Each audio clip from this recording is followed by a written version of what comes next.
한판 브리핑 민동기 평론가와 함께하겠습니다. 어서 오십시오. 안녕하십니까.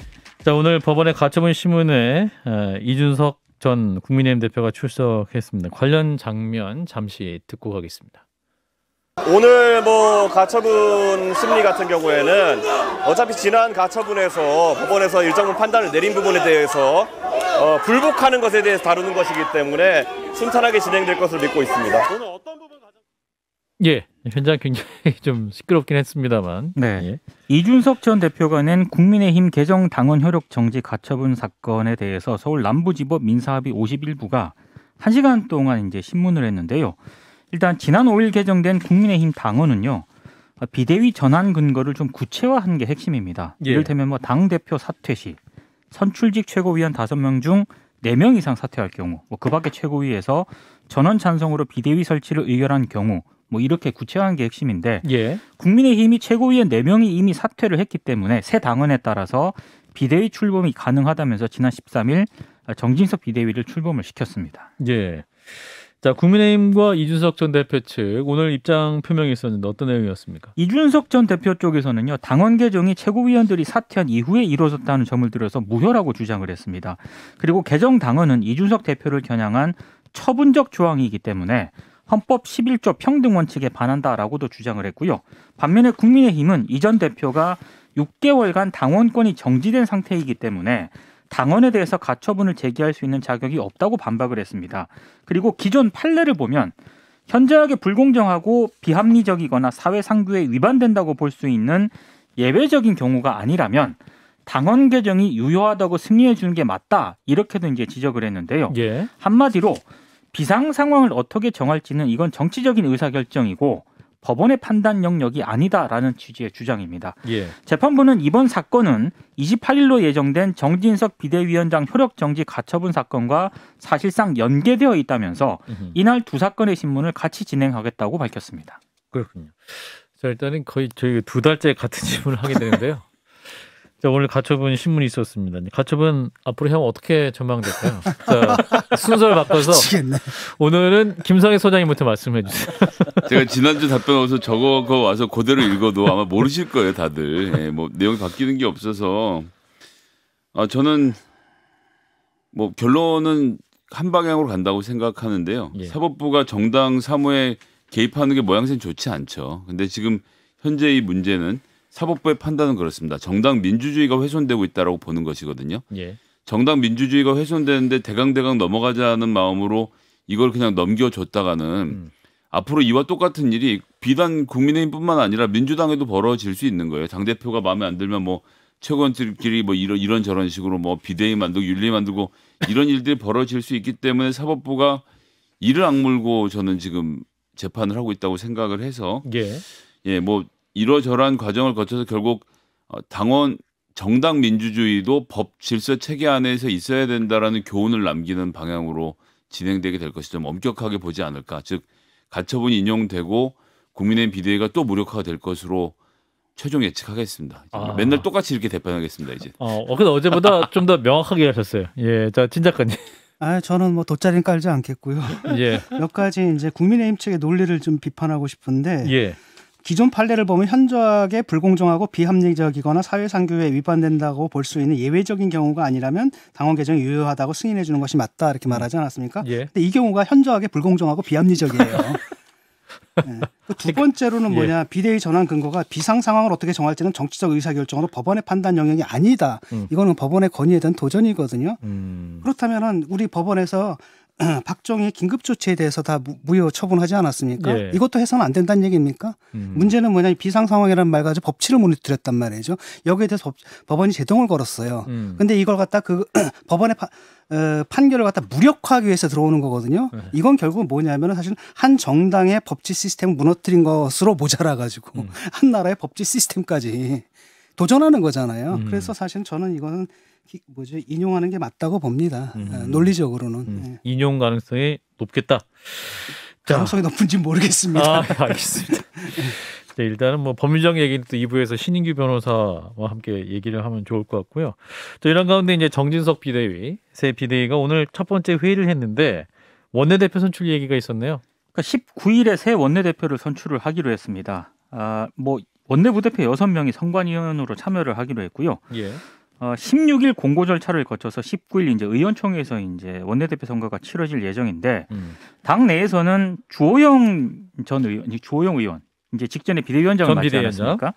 원내대표로 합의 추대하자는 그런 주장이 일부 초재선 친윤 그룹을 중심으로 불거지고 있습니다. 예. 근데 중진 의원들 사이에서는 경선 쪽에 더 무게 중심을 두고 있는 것 같은데요. 중진 의원들은 본인이 후보자가 될 수 있기 때문에 그러신 거 아니에요? 그렇습니다. 이게 이해 당사자인 경우죠. 예. 근데 거론되는 후보들만 지금 10명이 넘거든요. 예. 정지석 비대위원장이 오늘 원내대표 선출 방식과 관련해서 기자들 질문을 받았는데 예. 일단 비대위원장 입장에서 이 선출 과정에 일절 관여할 수 없는 입장인 건 다 아실 것이다. 이렇게 전제를 한 다음에 예. 과거 이완구 전 총리가 원내대표로 합의 추대된 사례가 한 번 있긴 하고 국회 부의장 같은 경우에는 자신이 합의 추대된 그런 케이스다. 이렇게 얘기를 했고요. 예. 그러면서도 그런데 지금 어떤 의원님들이 원내대표 선거에 출마하시는지조차도 잘 모르고 있다. 언론에 다 보도가 됐는데 잘 모르고 있다 이렇게 얘기를 했고요. 그래서 이렇다 저렇다 논평할 문제가 되지 못한다라고 생각한다. 이렇게 답변을 했습니다. 뉴스 잘 안 보십니까? 예. 자, 주호영 추대로인데 또 이게 여러 가지 선거 얘기가 나왔습니다. 어떻게 진행될까요, 진 작가님? 주호영 추대론이 나오는 이유는 좀 알 수 있을 것 같거든요. 예. 지금 뭐 차기 원내대표로 거론되는 분들 보게 되면 솔직히 이런 말씀 드려도 될지 모르지만 뭐 고만고만하잖아요. 예. 그러니까, 이미 하셨습니다. 예. 그러니까 이제 아무래도 좀 안정감 있게 가자 그래서 이분 얘기가 다시 나오는 것 같은데 예. 일단 이분이 원내대표를 한번 지냈어요. 그렇죠. 그리고 지난번에 이제 비대위원장까지 맞지 않았습니까? 짧긴 하지만은. 네. 그리고 좀 정치적으로 타격도 좀 받았고 그렇기 때문에 이번에는 다음 세대에게 기회를 넘겨주는 것도 나쁘지 않을 것 같습니다. 추대하지 말고 치러서. 경선해라. 자, 김 소장님. 그러니까 뭐 홍위병이니 옛날 인민재판이니 이런 거 다 전쟁 때 지나가면 없어지는 일인 줄 알았는데 예. 또 생기는 거예요. 초재선 의원들 나서 자 추대합시다 이렇게 하는 얘기에 이면은 지금 거론되고 있는 분들 뭐 김학용, 윤상현, 홍명표 의원, 김태호, 박대출, 윤영석, 윤재욱, 이종배, 조혜진은 뭐 많이들 거론되시는데 예. 이게 나오면 백가쟁명식으로 당 문제 해결에 대한 토론을 할 수밖에 없는 원내대표 선거가 될 것이거든요. 예.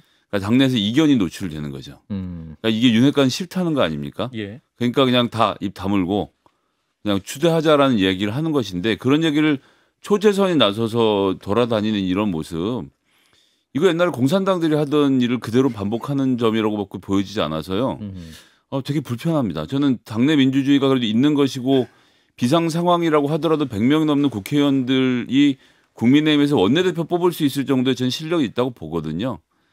그냥 정상적으로 선거를 치르는 쪽이 국민들에게도 보기 좋지 않을까 이런 생각이 드네요. 공산당까지 갈 거 없고 민주당에서 그렇게 했죠.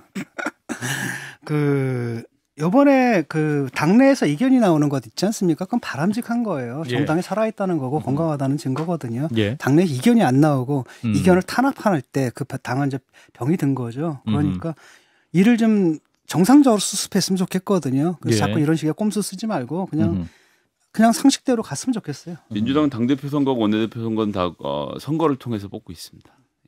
예. 자, 민생 얘기 잠깐 하겠습니다. 당첨이 그렇게 어렵다는 LH 전세 임대 당첨자들이 속속 자진 포기를 하고 있다고 하는데 왜 그렇습니까? 이 한국토지주택공사가 청년 신혼부부를 대상으로 공급하는 전세 임대 당첨자의 절반가량 입주를 포기한 것으로 이번에 집계가 됐는데요. 예. 김병욱 더불어민주당 의원이 LH로부터 제출받은 자료를 좀 분석을 했는데 최근 5년간 당첨자들의 실입주율이 신혼부부는 53.46% 그리고 청년은 55.47%로 나타났습니다. 이 LH가 공급하는 전세 임대가 뭐냐면은요. 당첨자 본인이 원하는 전세 주택을 찾아오면 이 LH가 해당 주택의 집주인과 계약을 합니다. 그리고 그 다음에 당첨자에게 재임대해주는 방식으로 운영이 되는데 근데 한 가지 좀 문제가 당첨 뒤 6개월 내에 입주하지 못하면 당첨은 무효가 되거든요. 당첨되면 본인이 입주할 그 전셋집을 구해왔습니다. 이렇게 LH랑 얘기해야 되는 것이다. 그렇습니다. 이제 지금 문제가 뭐냐면 직접 본인들이 발품을 팔아서 이제 주택을 찾아야 되잖아요. 이게 너무 어렵다는 점이 일단 문제로 지적이 되고 있고요. 실제 LH 입주자 모집 공고문을 보니까 청년 전세 임대 같은 경우에는 수도권 1인 거주 시 60제곱미터 이하 주택에 최대 1억 2천만 원의 한도로 전세 보증금을 지원을 하도록 규정이 되어 있거든요. 근데 수도권 전세값이 굉장히 오르지 않았습니까? 그렇죠. 이 가격대 매물을 구하는 게 굉장히 어려운 그런 상황입니다. 더더군다나 계약 과정이 일반 전세보다 까다롭고 복잡하기 때문에 예. 굳이 이 제도를 좀 선택할 이유가 좀 적어지고 있다. 이런 지금 문제가 지적이 되고 있는데요. 예. 조금 뒤에 이제 인터뷰를 하시겠지만 김병욱 의원이 시장 가격에 맞게 전세임대 전세 지원금을 현실화해야 한다. 이렇게 지적을 하고 있고요. 심사 절차의 뭐 효용성 제고라든가 이런 실용적인 해결책을 찾아야 한다라고 주문을 하고 있습니다. 예. 오랜만에 민생 얘기를 좀 깊이 하기 위해서 자, 여기서 문제를 제기한 더불어민주당 김병욱 의원을 바로 연결해서 관련 사항 좀 더 짚어보겠습니다. 자, 의원님 나와 계시죠? 예, 안녕하세요. 반갑습니다. 예, 분당을의 김병욱입니다. 예, 오랜만입니다, 의원님. 네, 오랜만입니다. 자, LH가 이제 청년 신혼부부를 대상으로 공급하는 전세임대 워낙 홍보도 많이 되고 이게 지원 방법의 혜택 같은 것도 그러니까 어렵지 않게 찾아볼 수 있어서 성공한 사업이 아닌가 했는데 이게 실효성 논란이 나왔네요. 왜 그렇습니까? 네, 전체적으로는 예. 뭐 사업 규모도 커지고 신청이 나고 입주 대상자 점점 늘어났어요. 예. 그런데 이제 신청자 대비 퍼센트를 구해 보니까 아직은 다시 말해 신청자가 많다라는 것은 그만큼 수요가 있다는 거 아니겠습니까? 그렇죠. 수요에 대비해서 만족할 만한 결과가 아니다. 그런 결론을 저희가 얻게 된 거죠. 그래서 과거보다 이 제도가 점점 고객의 수요에 맞게끔 늘어나고 있다. 그런 평가를 또 별도로 할 수 있는 거라고 생각하고요. 예.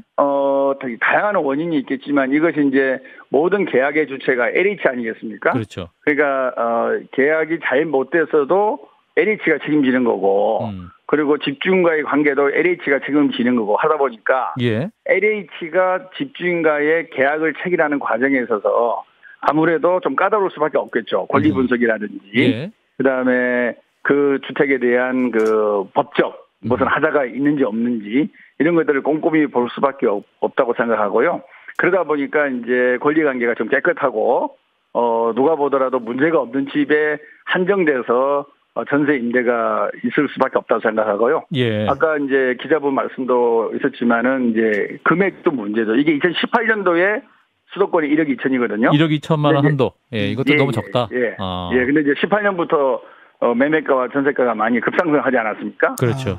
예, 그러다 보니까 과연 1억 2천만 원이 합당하냐 이런 문제가 있을 수 있기 때문에 시세를 조금 반영을 해서 지금 4년 지났기 때문에 예. 시세에 맞게끔 좀 인상을 해야 되지 않을까 생각하고 있고요. 그다음에 이제 신청자가 이제 청년과 신혼부부인데 예. 청년에도 좀 까다롭습니다. 뭐 기초수급 대상자라든지 그다음에 차상위 계층 가구의 청년이라든지 뭐 보호 대상 한부모 가족의 자녀라든지 이런 게 좀 까다롭거든요. 예. 이런 까다로운 부분이 있고 그다음에 신혼부부도 마찬가지죠. 저 가구 월평균 소득의 70% 이하라든지 이렇게 조금 제한이 돼 있는데 이것을 좀 더 뭐 좀 신청을 더 폭넓게 할 수 있는 방법이 없을까 그런 생각도 좀 하고 있고요. 그다음에 이제 신청하고 나서 6개월 이내에 집을 구해야 됩니다. 그렇죠. 네, 집은 본인이 직접 구해야 되거든요. 예. 그런데 아까 말씀드렸다시피 전세 금액도 제한적이고 권리 분석 이런 것도 완벽해야 되고 또 하나는 뭐냐면 저희가 실제로 알아보니까 부동산 중개하시는 분들이 LH의 전세 임대 상품에 대해서 잘 모르는 분들도 꽤 있어요. 그러다 보니까 이 LH 전세 임대를 소개하는 또 부동산이 현실적으로 좀 적어요. 이런 부분들이 이제 문제점이 노정돼 있는데 이것들을 좀 더 제도 개선을 한다 그러면 그리고 무엇보다 좀 홍보를 좀 더 해야 되겠습니다. 참 좋은 제도거든요. 아주 좋은 제도인데 예. 아직은 좀 모르는 분들도 꽤 있는 것 같아요. 의원님은 더 열심히 하셔야겠습니다. 방송에서 많이 홍보해 주십시오. 예. 그리고 이제 잠깐만요, 임대인에 대해서 예. 어떠한 인센티브가 있을까 그런 부분들도 조금 저희가 고민해 볼 필요가 있다고 생각합니다. 임대인도? 그래서 이런 것들을 잘 준비를 하고 보완을 한다 그러면 우리 청년들과 신혼부부의 주거 마련에 있어서 상당히 도움이 되는 아주 좋은 제도라고 생각하고 있습니다. 지금 금리가 1 내지 2%예요. 이율이? 네. 예, 이자가요. 예. 그리고 지금은 금리가 올라가고 있지 않습니까? 예. 저희가 확인을 해보니까 아직까지는 인상할 계획이 없다고 합니다. 알겠습니다. 의원님 예, 질문 좀 드릴게요. 계속 말씀하셨어. 자, 진 작가님. 예, 그 결론적으로 당첨자 절반 가량의 입주를 포기한 건데 뭐. 안녕하세요. 예. 그 매물을 구하기 어려워서 그런 거죠 지금. 그렇죠. 적당한 매물을 구하기 어려운 건데 그 원인이 아까 말씀드린 대로 임대보증금이 이제 올랐고요. 또 이제 권리 분석이나 이런 게 물건이 깨끗해야 되는데 LH가 계약을 하는 거라서 그런 부분도 있고 취급하는 중개업소가 좀 부족한 것도 있고요. 굳이 임대인 입장에서 LH와 계약을 해서 임대를 놓을 필요가 없다는 거죠. 일반인들도 많이 있는데 예. 뭐 이런 것들이 제가 분석을 해보니까 이런 원인으로 지적됐습니다. 60제곱미터 이하 주택의 최대 1억 2천만 원 한도이기 때문에 이거 예. 좀 용적률 높이고 그 한도도 좀 어느 정도 높일 수 있다고 보세요, 의원님? 이 한도를? 글쎄요, 제가 시세를 잘 모르겠는데요. 예. 뭐 한 4년 전이니까 예. 한 4, 5천만 원 정도는 좀 올려도 되지 않을까 싶습니다. 2억. 어림 잡아서. 예. 아니, 한 1억 6천 정도? 예. 어림 잡아서요. 자, 그래서 문제 이제 잘 설명해 주셨는데 예. 그러면 해결책이 구체적으로 어떤 게 있을까요? 지금 이제 좀 용적률 높이고 또 한도를 높이는 이런 부분 말고 이제 공인중개사에게 홍보를 더 많이 해야 된다. 저는 이 제도가 상당히 좋은 제도고 예. 사실 우리가 많은 사람들이 전세에 대한 대출을 받고 있지 않습니까? 일반 그렇죠. 시중은행 가서. 예. 그러면 실제로 뭐 금리가 꽤 있지 않습니까? 높아요. 아까 말씀드린 대로 금리도 1, 2%고 만일에 문제가 생기면 모든 법적 책임을 LH가 지는 거죠. 계약의 당사자니까. 예.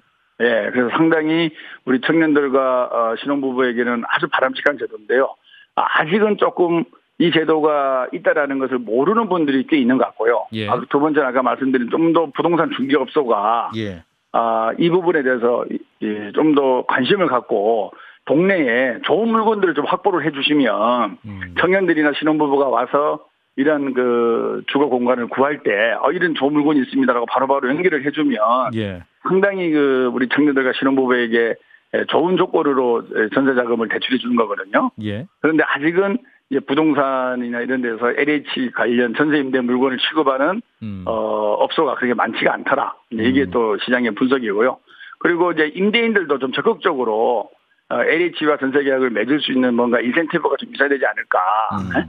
일정 정도 소득에 대해서 뭐 세액으로 지원을 해준다든지 뭐 이런 부분이 있을 수 있겠죠. 그리고 지금 6개월이면 이 당첨자가 6개월 안에 매물을 구해야 됩니다. 그렇죠. 물건을. 예. 근데 그것도 이제 사실 뭐 또 자기가 직장 다니고 하다 보면 바쁘지 않습니까? 예. 6개월이 아니라 한 1년 정도로 1년. 좀 기간을 연장해서 당첨되고 나서 좀 여유 있게 전세 들어갈 공간을 구할 수 있는 기간을 좀 주면은 알겠습니다. 훨씬 더 이 제도의 장점이 잘 발휘되면서 예. 많은 사람들한테 주거 복지를 가져다 줄 수 있는 그런 좋은 제도라고 생각하고 적극적으로 홍보를 해야 된다고 생각합니다. 예, 홍보 많이 해서 꼭 필요한 분들 요즘 또 깡통 전세 얘기 많이 나오는데 이 제도를 통해서 잘 혜택을 좀 받으시면 좋겠고. 예. 민주당 정책위 수석 부의장이시잖아요. 이제 추석기 지역으로 이제 민생 네, 굉장히 당에서 강조하고 있는데 의원님께서 어떤 부분 또 제일 중요하게 중점을 둬야 한다고 보십니까?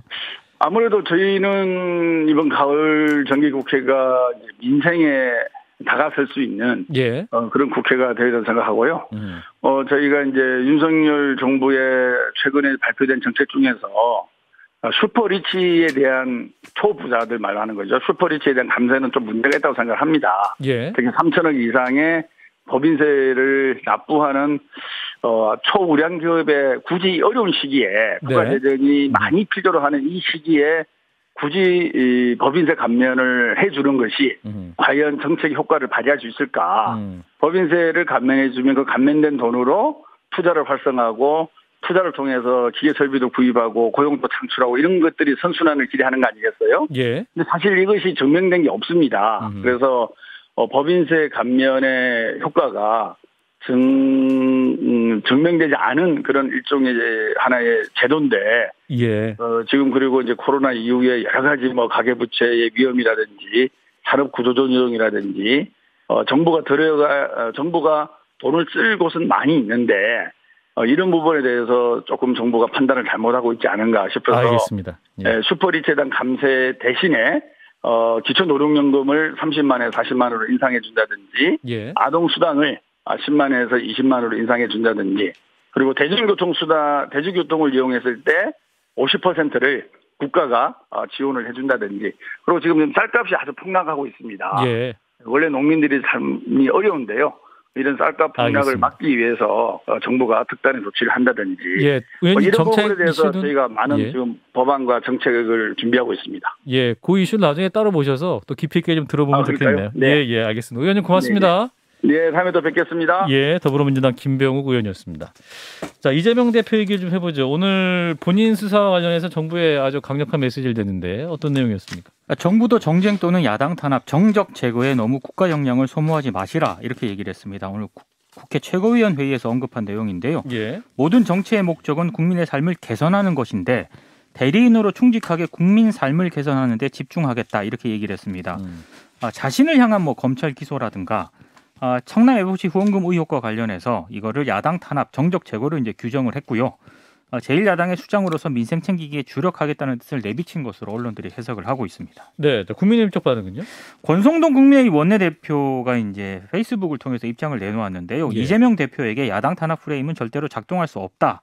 대한민국 헌정사에서 이렇게 많은 범죄 의혹을 안고 선출된 야당 대표가 있었느냐? 범죄 혐의가 있으니까 수사를 받는 것이다라고 했고요. 이재명 대표가 영수회담을 거듭 요청을 하지 않았습니까? 예. 이거와 관련해서는 정치적 플리바게닝을 위한 정략적 행보가 아니기를 바란다. 윤석열 정부에서 그런 얄팍한 수는 통하지 않을 것이다. 이렇게 얘기를 했는데 대통령실로는 입장을 내놓았거든요. 예. 영수회담과 관련해서 정치권의 여야의 상황이 어느 정도 되면 그때 만날 수 있다. 이건 이제 기존 입장을 고수를 한 건데 예. 1대1 회담은 사실상 거부를 하면서 여당 내 갈등 상황이 정리가 되는 시점에 여야 대표와의 다자 회담은 가능하다. 이런 의미를 밝힌 것으로 해석이 되고 있습니다. 야당 대표들 이렇게 얘기했기 때문에 그렇습니다. 예, 예. 1대1은 아니고 네. 만날 수는 있다. 자, 우호적인 태도로 당내 비명계 미묘한 입장 변화도 좀 감지되고 있다고 하는데. 왜냐하면 전당대회 과정에서 이재명 대표를 향해서 굉장히 좀 비판을 많이 했었던 이른바 비명계 의원들 있지 않습니까? 예. 최근 들어서 목소리가 좀 잦아들었습니다. 검찰의 야당 대표 기소 그리고 이전 정권 수사를 기점으로 좀 단일 대우가 형성되고 있는 것 아니냐라는 그런 해석이 나오는데요. 예. 일각에서는 이재명 대표가 지금 공천권 그리고 인사권을 쥐고 있기 때문에 이 영향력이 그만큼 큰 게 아니냐 이런 분석을 내놓고 있습니다. 실제로 서른은 의원하고 전해철 의원이 그 이재명 대표를 둘러싼 사법 리스크를 전담 대응하는 윤석열 정부 정치탄압대책위원회의 상임 고문으로 합류를 했거든요. 예. 좀 기류 변화가 있는 것 아니냐라는 해석이 나오고 있습니다. 자, 이재명 당대표의 입장 표명 어떻게 들으셨는지 진 작가님부터. 말도 안 되는 소리 하는 거죠. 무슨 정적 제거입니까? 그리고 무슨 국력 소모입니까? 지금 수사 담당하고 있는 게 경기 남부경찰청이지 않습니까? 경찰이 세금 받아가지고 자기 밥값 하고 있는 거거든요. 예. 거기 무슨 국력식이나 얘기를 하고 있는 겁니까? 그래서 그냥 공직자라고 한다면은 수사 성실히 받고 저에게 씌워진 혐의들을 모두 깨끗이 벗겠습니다. 이렇게 얘기를 해야지. 예. 당 차원에서 뭘 만들고 이게 무슨 효과가 있나요? 하나도 효과가 없다라는 거 조국 사태 때 다 봤잖아요. 근데 그 짓을 또 하는지 왜 또 하는지 이해가 안 가요. 대한민국이 정치 권력이 있다 그래서 검찰 마음대로 하거나 경찰 마음대로 하거나 법원 마음대로 하거나 그럴 수 있는 그런 만만한 나라가 아닙니다. 김 소장님.